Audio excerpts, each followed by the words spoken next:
Hello students, मैं सुभाष थाना आज आपको बिहारी लाल जी के नीति के दोहे पढ़ाऊंगी बच्चों। इसके पहले आपने बिहारी लाल जी के भक्ति संबंधी दोहे पढ़े थे, जो फर्स्ट पार्ट था बेटा। आज मैं आपको इसका सेकंड पार्ट पढ़ाऊंगी। आप इसे अच्छे प्रकार से समझिएगा। ये नीति संबंधी दोहे हैं। और पहला दोहा देखिए आप। दुसह दुराय प्रजान को क्यों न बढ़े दुख दंड, अधिक अंधेरो जग करत मिली मावस रवि चंद। पहले में मैंने आपको बताया है बच्चों कि किसी भी अवतरण का या दोहे की व्याख्या करने के लिए आता है तो सबसे पहले आपको लिखना है संदर्भ। संदर्भ के बाद आप लिखेंगे प्रसंग, प्रसंग के बाद व्याख्या और व्याख्या के बाद काव्यगत सौंदर्य आपको देना आवश्यक है। काव्यगत सौंदर्य के ऊपर भी 2 मार्क्स आपको मिलते हैं। तो बच्चों, संदर्भ आप इसका लिख लेंगे। पहले भी मैंने आपको बताया है कि प्रस्तुत दोहा हमारी पाठ्यपुस्तक के काव्य खंड में बिहारी के नीति संबंधी दोहों से उद्धृत है और यह बिहारी लाल जी के बिहारी सतसई से लिया गया है। अब आप दोहा देखिए। इसमें प्रसंग है कि बिहारी लाल जी ने इसमें बताया है कि जब एक ही राज्य में 2 राजाओं का राज्य होता है तो किस प्रकार से प्रजा दुखी होती है। अब आप इसकी व्याख्या देखिए। दुसह दुराज प्रजान को क्यों न बढ़े दुख दंड। दुख दंड का अर्थ है दुख की अतिशयता।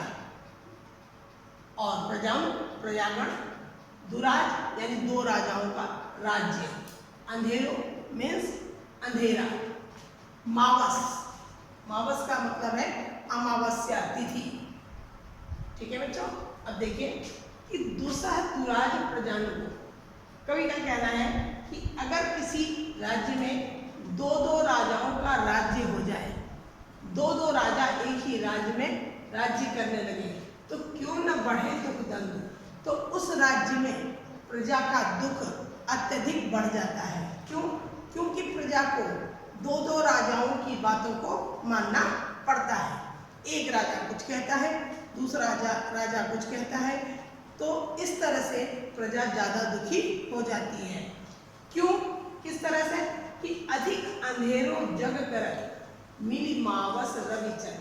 कवि का कहना है कि जिस प्रकार अमावस्या तिथि पर रवि और चंद्र, रवि सूर्य, रवि मीन्स सूर्य और चंद्र मीन्स चंद्रमा, रवि सूर्य और चंद्रमा दोनों एक ही राशि में मिलकर अमावस्या तिथि को, वो संसार को और भी ज़्यादा अंधेरे से व्याप्त कर देते हैं। पूरा संसार अंधेरे में डूब जाता है। उसी प्रकार से जिस प्रकार रवि और चंद्रमा एक साथ मिलकर अमावस्या तिथि पर संसार को और ज़्यादा अंधेरा फैला देते हैं, उसी प्रकार एक ही राज्य में अगर 2 राजा हो जाएं तो उसी प्रकार से प्रजा ज़्यादा दुखित हो जाती है। ये व्याख्या हो गई बच्चों। और इसके बाद आपको लिखना है काव्यगत सौंदर्य। काव्यगत सौंदर्य में आप लिखेंगे कि इसमें बिहारी लाल जी के राजनीतिक ज्ञान का भी परिचय मिलता है। उसके बाद आप लिखिएगा भाषा। भाषा है ब्रज। और बच्चों इसमें छंद दोहा है, रस शांत है और अलंकार यहाँ पर आपको दृष्टांत अलंकार का प्रयोग हुआ है।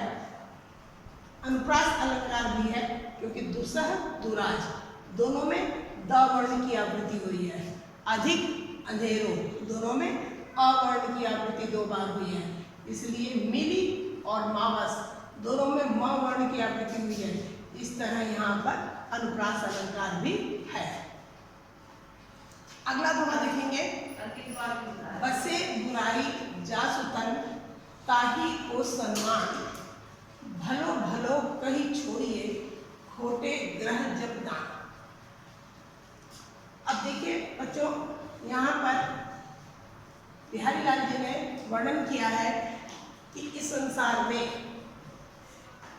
जिसके शरीर में बुराइयां बसी हुई हैं,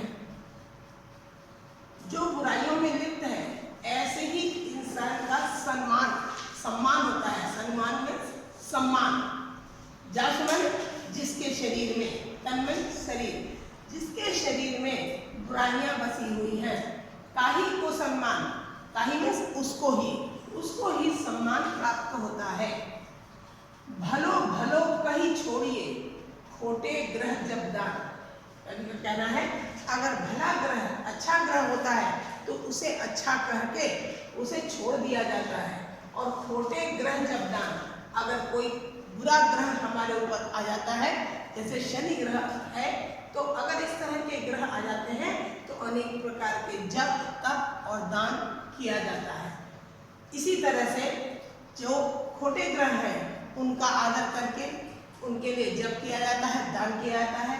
वैसे ही संसार में जो बुरे व्यक्ति हैं वो हमारा अनिष्ट न कर दें, इसके डर से उनका ही सम्मान किया जाता है।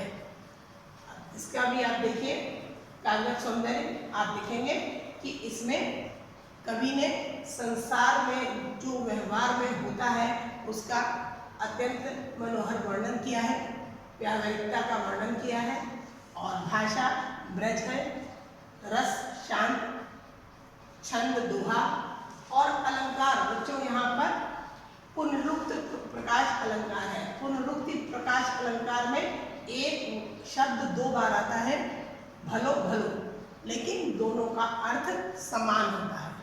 अगर दोनों का अर्थ भिन्न भिन्न हो जाए तो यहाँ पर यमक अलंकार हो जाता है, लेकिन यहाँ पर क्या है, पुनरुक्ति प्रकाश अलंकार है। और बसे बुराई, ब वर्ण की आवृत्ति 2 बार हुई है, अतः यहाँ पर अनुप्रास अलंकार भी है। अगला दोहा देखेंगे, नर की अरु नल नीर की, गति एक एक करी जोई, जे तो नीचो भय चले, ते तो ऊंचो होई। अब इस संसार में मनुष्य की विनम्रता का वर्णन करते हुए कवि कहते हैं कि इस संसार में मनुष्य की और नल के पानी की गति एक समान होती है। एक समान गति बताई है मनुष्य की और नल के पानी की, दोनों की गति एक समान कवि ने बताई है कि जे तो नीचो हुए चले ते तो ऊंचो होए, कि मनुष्य जितना विनम्र होता है, जितना विनम्रता का आचरण करता है, उतना ही मनुष्य की उन्नति होती है, उतना ही उसको श्रेष्ठ माना जाता है। और उसी प्रकार जैसे नल को जितना नीचा खींचा जाता है उतना ही उसका पानी ऊपर को उठता है। नल का पानी जितना ही गहरा नीचे खींचते हैं उतना ही पानी ऊपर उठता है। उसी प्रकार मनुष्य भी जितना नीचे होकर चलता है, नीचे होना मतलब विनम्र होना, जितना विनम्र होता है उतना ही वो उन्नति करता है, उतना ही उसको श्रेष्ठ माना जाता है। काव्य सौंदर्य बच्चों, इसमें बिहारी लाल जी ने मनुष्य और नल दोनों की तुलना इस प्रकार की है कि यहाँ पर दृष्टांत अलंकार का वर्णन किया गया है। भाषा ब्रज है, दोहा छंद है, और रस यहाँ पर शांत है। अगला देखेंगे बच्चों, बढ़त बढ़त संपत्ति सलिल मन सरोज बढ़ जाए, घटत घटत पुण्य ना घटे बरु समूल कुमलाई।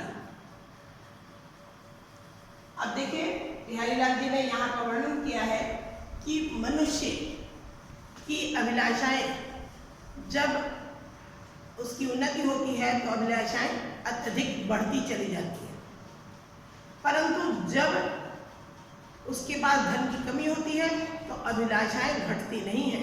इसी का वर्णन किया है। देखिए बच्चों, संपत्ति सलिल का अर्थ है यानी जल रूपी संपत्ति, यानी हमारी संपत्ति, हमारी उन्नति। मन सरोज, मन रूपी कमल, सरोज में कमल, पुनि माने फिर से, समूल माने जड़ समेत, कुमलाई यानी समाप्त हो जाना, कुमला जाना। अब कवि कहते हैं कि जिस प्रकार तालाब में कमल होते हैं, तो जब तालाब का पानी बढ़ता है, जैसे जैसे तालाब का पानी बढ़ता है, वैसे वैसे कमल की नाल भी बढ़ती चली जाती है। और जब तालाब का पानी घटता है, तो तब बढ़ी हुई नाल घटती नहीं है, बल्कि क्या होता है, घटत घटत पुनि ना घटे।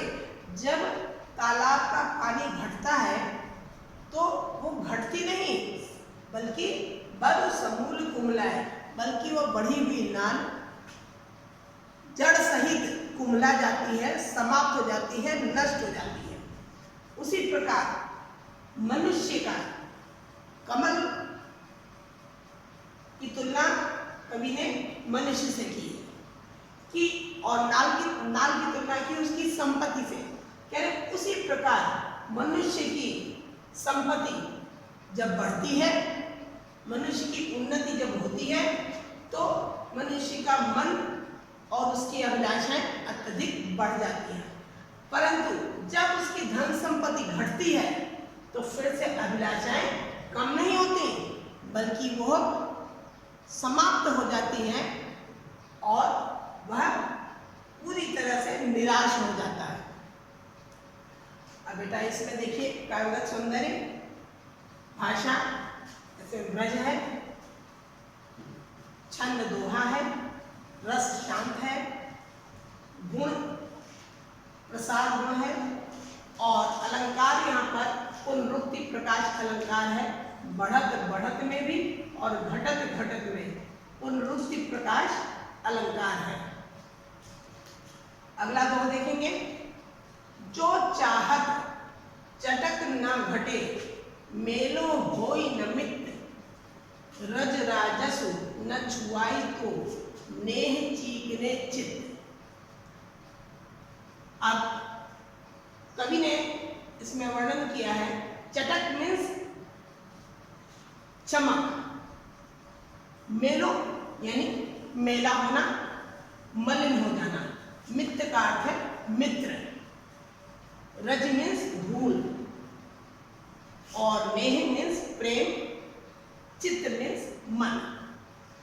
अब कवि कहते हैं कि हे मित्र, मित्र लास्ट में आया मित्र, हे मित्र, अगर आप चाहते हो कि आपके मन की चमक समाप्त न हो, आपके मन की चमक न घटे, तो क्या करना है? अगर आप चाह रहे हो कि चमक उसकी समाप्त ना हो, मन आपका मेला ना हो, तो उसके लिए क्या करना है कि अपने मन को, अपने प्रेम से चिकने चित्त को अनेक प्रकार की क्रोध, लोभ, मोह नामक रजोगुण से बचाना होगा। अगर जिस प्रकार चिकने तेल से चिकनी वस्तु पर धूल पड़ने पर वह मैली हो जाती है, उसी प्रकार अपने मन को आपको अनेक प्रकार की बुराइयों से बचाना होगा, तभी आपका मन चमकदार बना रहेगा, अच्छा बना रहेगा। उससे तभी आप उसको अच्छा बना सकते हो, मन को उत्तम बना सकते हो, जब अनेक प्रकार की बुराइयों से उसको दूर रख सको। इसमें भी बेटा भाषा आपकी ब्रज है, छंद दोहा, रस शांत, और गुण इसमें प्रसाद गुण है।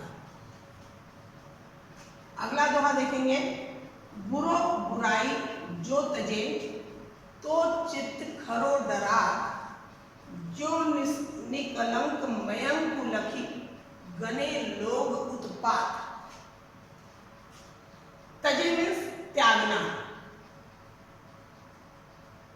डरा यानी भयभीत होना, निकलंक यानी कलंक से रहित, मयंकु का अर्थ है चंद्रमा, उत्पात मीन्स उपद्रव। अब देखिए कवि कहते हैं कि कोई बुरा व्यक्ति, दुष्ट व्यक्ति अचानक में अपनी बुराइयों को त्याग दे, बुराइयों को त्याग दे तो क्या होता है, व्यवहार में लोग उससे डरने लगते हैं कि अचानक इस बुरे व्यक्ति ने अपनी बुराइयां कैसे छोड़ दी। क्यों? जिस प्रकार जो निष्कलंक मयंकुलकी गले लोग उत्पाद, कहते हैं जब कलंक से रहित चंद्रमा निकलता है तो लोग, ज्योतिष विज्ञान क्या कहता है कि अगर कलंक से रहित चंद्रमा निकलता है तो संसार में अनेक प्रकार की विपत्तियां आती हैं, अनेक प्रकार के उत्पात होने लगते हैं। उसी प्रकार कोई बुरा व्यक्ति अचानक में बुराइयां त्याग दे तो व्यवहारिक लोग उससे डरने लगते हैं। अब देखिए बच्चों, इस तरह काव्य सौंदर्य में आप लिखिएगा कि कवि की ज्योतिष विज्ञान का भी ज्ञान प्राप्त होता है, कि वो उन्हें ज्योतिष का भी ज्ञान था कि ज्योतिष शास्त्र में लोग कहते हैं कि निष्कलंक चंद्रमा निकला हुआ है तो संसार में विपत्तियां आएंगी। और यहाँ पर भाषा ब्रज है, छंद दोहा, गुण प्रसाद और बुरो बुराई में ब वर्ण की आवृत्ति है, अर्थात यहाँ पर अनुप्रास अलंकार है। और लास्ट दोहा देखिएगा बच्चों, स्वार्थ सुकृति न श्रम वृथा देख विहंग विचारी, बाजी पराए पानी पर तू पंछिन न मारी।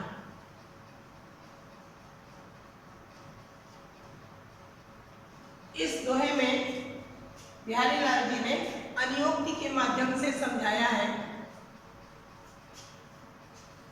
स्वार्थ मीन्स स्वार्थ, सुकृति, सुकृति यानी अच्छा कर्म, श्रम परिश्रम, प्रथा मीन्स व्यर्थ, विहंग पक्षी। ठीक है बेटा।